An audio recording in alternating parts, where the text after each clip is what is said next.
Zdravo svima, neki od vas me znaju, neki ne. Ja sam psiholog Marijan Tošić i od prve godine studija psihologije u Nišu ja sam fokusiran na pitanje uzroka i tretmana psihičkih tegoba. Imao sam i druga interesovanja kao što su atletika, animirani film, muzika, ali najviše i najduže sam se bavio pomenutom temom. Objavio sam puno novinskih članaka, učestvovao na brojnim stručnim skupovima, napisao 4 knjige i napravio preko 130 videa na svom YouTube kanalu, ali eto, i dalje imam utisak da nisam sve rekao ili da sam već o nečemu govorio, ali da bi se to moglo reći na još bolji način, tako da veći broj ljudi razume i da ima korist od toga. Zato i dalje pišem i pravim ovakve videe. Vidjet ćemo dokle. Pa da pređem na temu.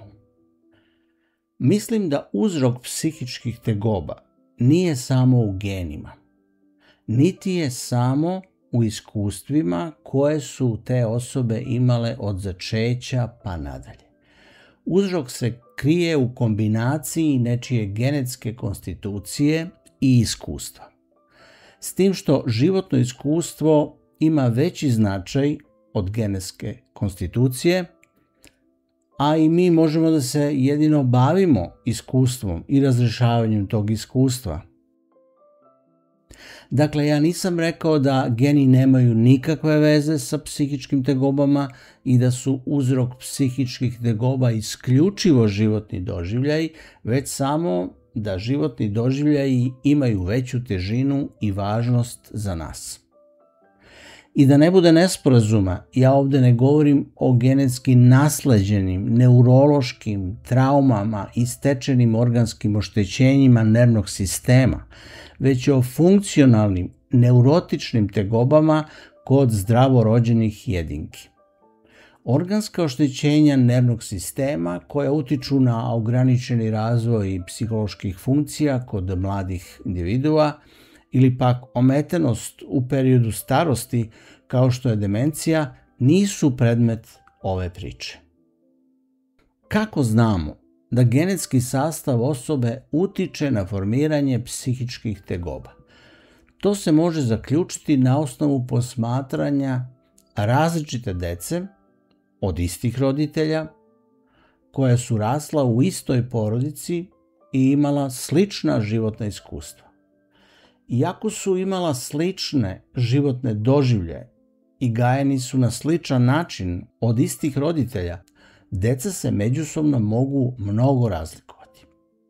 Jedno dete može postati profesor na fakultetu, imati skladnu porodicu, drugo dete može ostati vezano za roditelje, nesposobno da se osamostali, a treće može otići u narkomaniju i kriminal. Psihički status različite dece iz iste porodice može također biti vrlo različit. Jedno dete može biti emotivno zrelo, druželjubivo, odgovorno i vredno, drugo može biti povučeno u sebe, nesigurno i anksiozno, dok treće može biti nezadovoljno, buntovno, hiperaktivno, čak i agresivno. Takvih primjera ima puno. Mi se srećemo sa njima u praksi i oni nedvosmisleno govore u prilog tome da različita genetika kod dece od istih roditelja i sa sličnim iskustvima utiče na sudbinu i psihički status tih individua. Naravno da ima puno primjera gdje su deca od istih roditelja i iz iste porodice slična, ali se mi stalno srećemo sa onom prvom grupom primjera i to nam jasno govori da genetika ima veze sa razvojem ličnosti i životnom sudbinom individua. S druge strane, nema sumnje da je životno iskustvo jedinke također od velikog uticaja na njen razvoj i životnu sudbinu. Odavno je primećeno da nasilje nad decom u porodici ostavlja vrlo loše negativne posljedice na njihov dalji razvoj i izbore u životu. Alkoholizam roditelja također. Isto važi i za odsustvo roditeljske brige, smrt roditelja u ranom razvoju, razvod roditelja, hronični sukobi i svađe u kući itd. U skladu sa tim zapažanjima, svako društvo preduzima različite mere kako bi ublažilo ili uklonilo životne uslove koji negativno utiču na razvoj dece i mladih. Mi koji se bavimo psihološkom pomoći pojedincima, porodicama i parovima također pokušavamo da pomognemo u okviru pomagačkih modaliteta kao što su psihoterapija, savjetovanje i coaching. Ponekad je naša pomoć fokusirana na ublažavanje akutnih konflikata između ljubavnih partnera, supružnika, roditelja i dece, kako bismo pomogli izgrađivanju skladnijih odnosa i uslova za zajednički život tih osoba.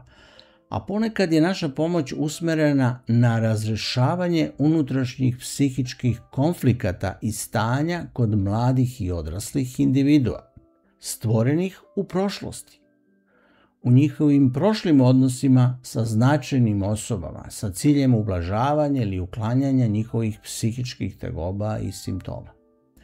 U pomaganju ljudima nužno se srećete kako sa ublažavanjem akutnih konflikata i ugrožavajućim situacijama radi buduće dobrobiti učesnika u njima, tako i sa razrješavanjem nastalih tegoba i simptoma sa kojima se individualni klijenti bore od skoro ili odavno godinama. Mene je uvek više interesovala ova individualna psihološka problematika zato što je bila izazovnija i tražila je više kreativnosti u radu. Osim toga, ova vrsta psihološkog rada se pokazala bazičnijom u tom smislu što se u radu sa parovima i u radu sa porodicama pokazivalo da ispod hroničnih partnerskih i porodičnih sukoba uvek leže nerazrešeni individualni psihički problemi nekih od učesnika ili kod svih učesnika u tim sukobima. Zato se u psihološkoj pomoći često kombinuju partnerske, porodične i individualne seanse.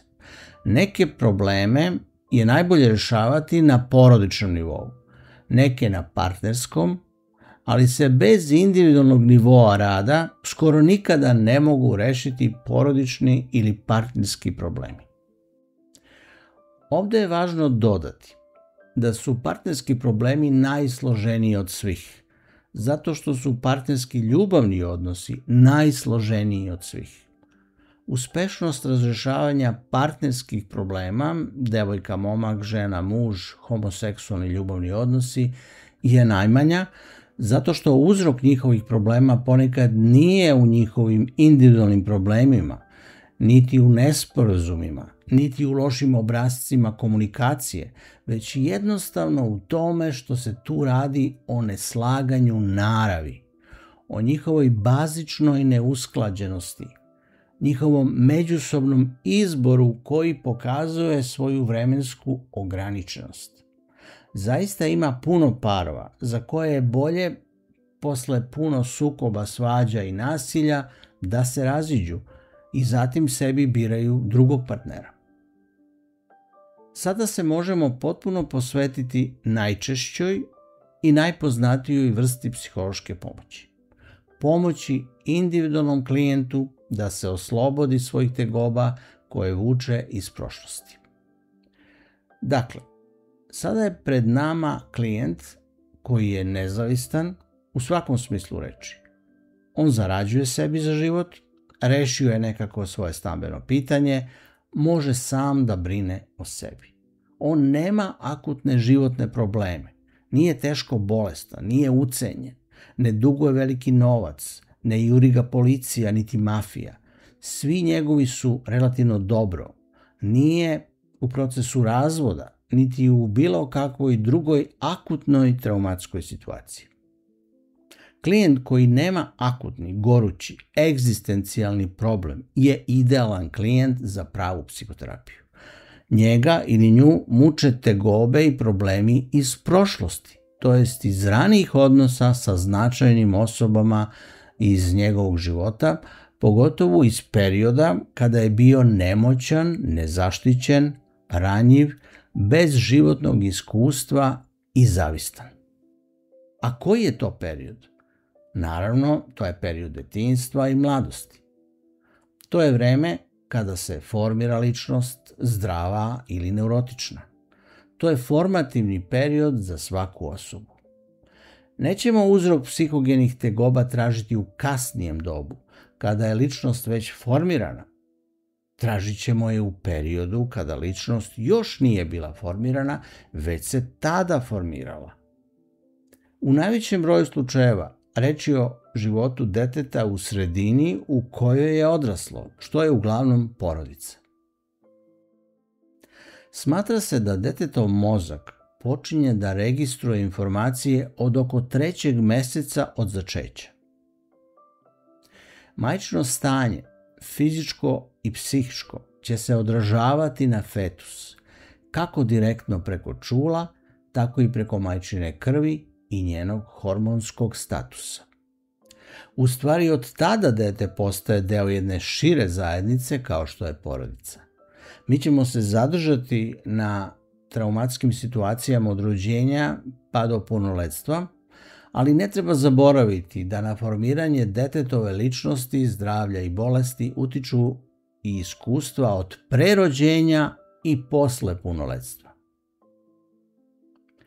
Sva naša iskustva, pa i dečija, možemo podeliti na prijatna i neprijatna.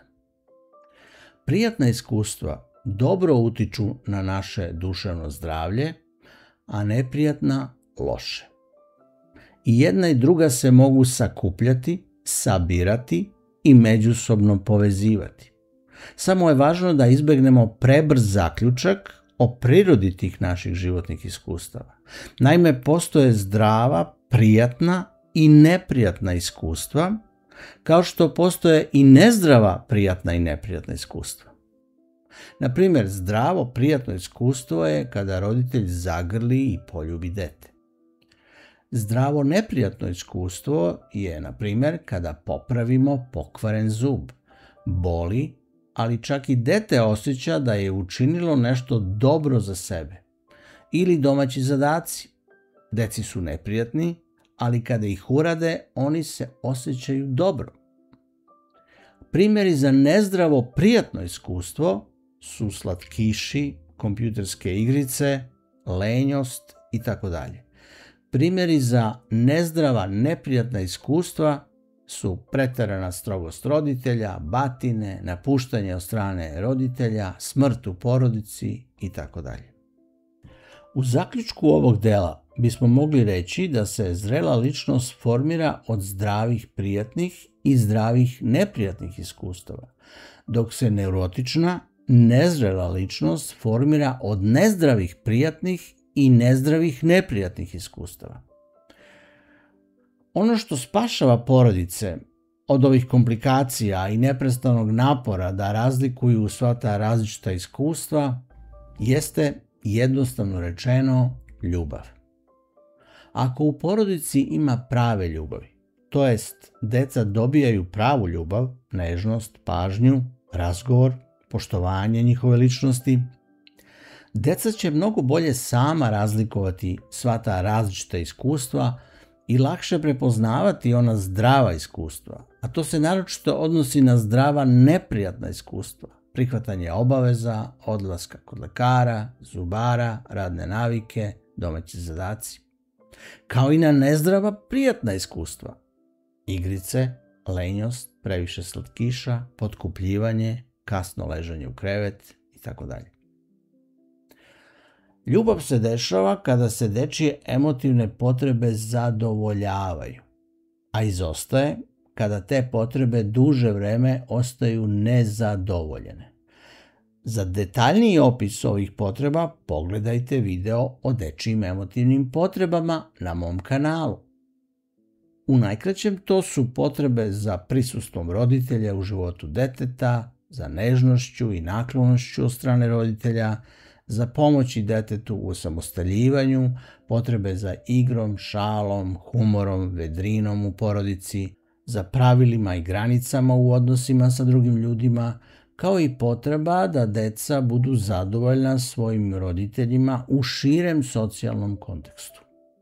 Zadovoljavanje ovih potreba stvara vedru decu, optimističnu, radoznalu, otvorenu za saradnju sa drugim ljudima, socijalno i emotivno inteligentnu, opuštenu, drugim rečima zdravu decu, koje će verovatno postati zdrave odrasle osobe. Nezadovoljavanje ovih potreba stvara nezrele i neurotične osobe, razdražljive, nervozne, ljubomorne, zavidne, napete i nesrećne.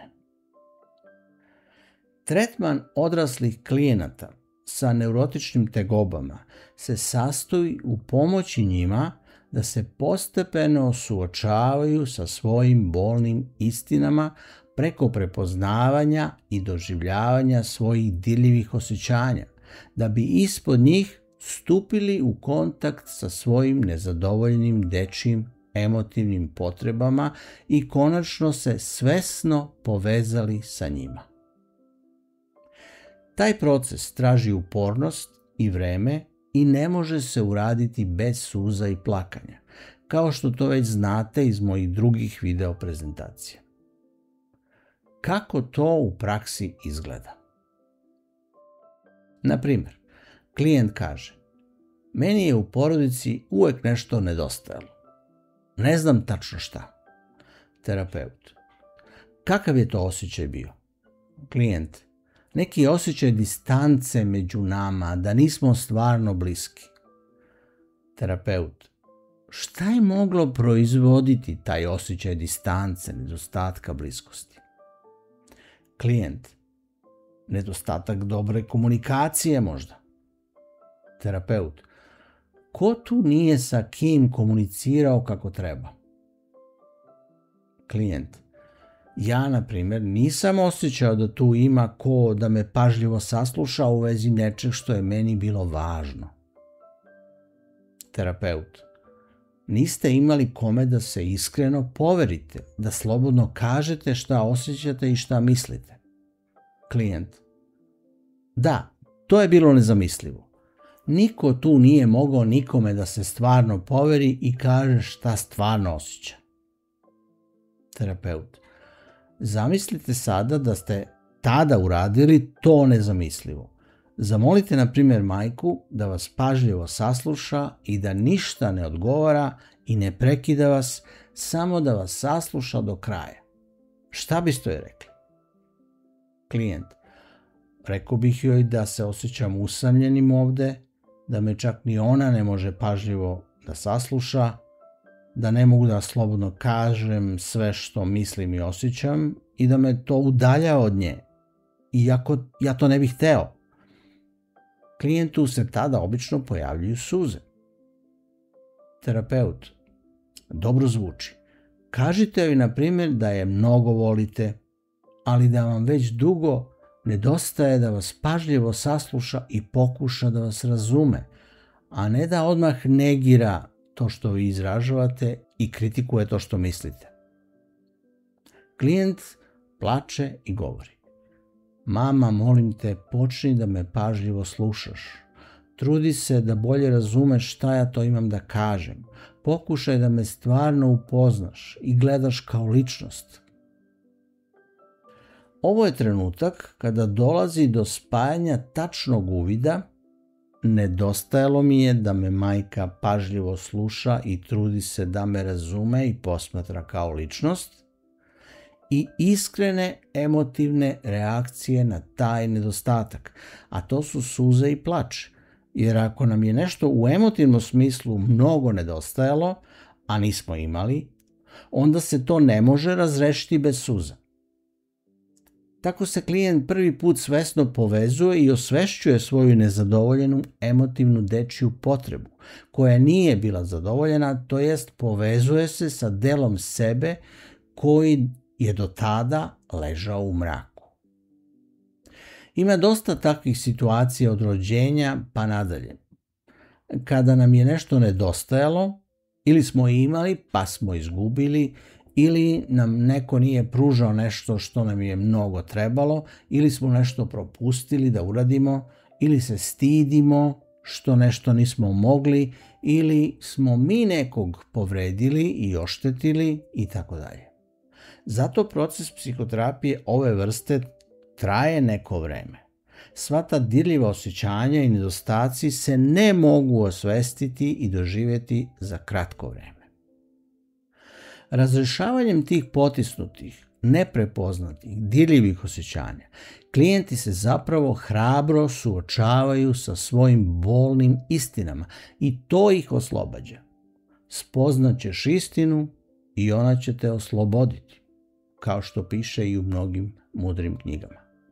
Ovo je proces koji razrešava neurozu. On je trnovit, sa puno otpora i odbrana, na čije razrešavanje odlazi najviše vremena.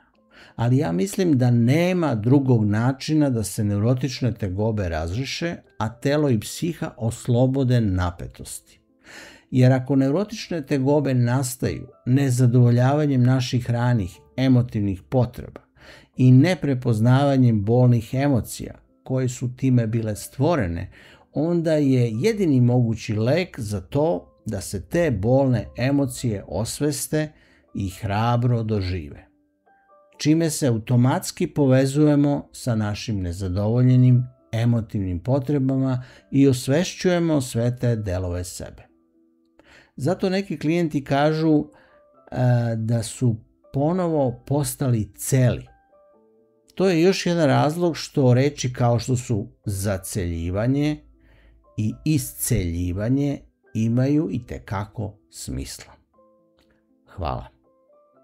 Ako vam se dopao ovaj video, pretplatite se na ovaj kanal, to je besplatno, i lajkujte ga. Doviđenja.